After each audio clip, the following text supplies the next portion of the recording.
Hi, this is OpenInference, the layer between your apps and every AI model. Today, running models locally is a nightmare of quants and OAM errors, and production teams wire apps straight to LLM APIs with no guardrails, no cost control, no visibility. OpenInference fixes both and two things: the CLI on your machine and a gateway for your production. I'll start up with the CLI package right now. OI, it's as easy as starting this. Now we have a couple of already slash commands which we can use. Also, you can configure them based on your need as well.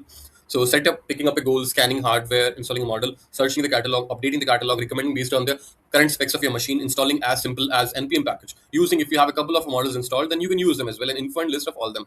Other command I would really like want to show is a doctor command, which will just one second.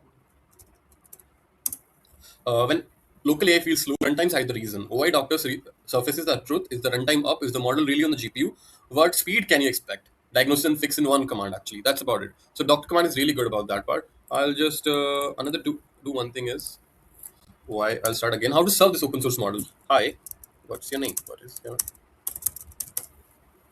yeah? So the model is working. I'll just serve this. So with this API, we can directly use API since it's a open AI compatible endpoint. Directly use it in client in your VS Code or cursor, and we also give a UI.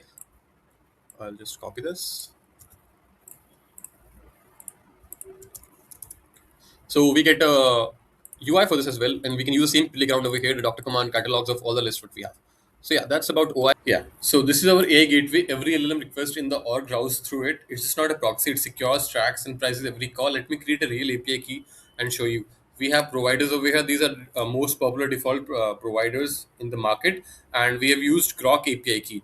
So now for this key, we want to place restriction and guardrails. So we'll create our API key for this platform. So first I'll go this to the helper. I'll name this helper 9. And if interesting thing you can see is it can be restricted to a specific model.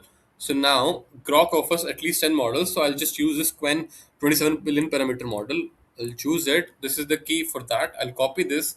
I copied it. I'll go to the playground. I will paste this over here, and the model got refreshed. Now I can use this model over here from the Grok itself. Hi, how are you?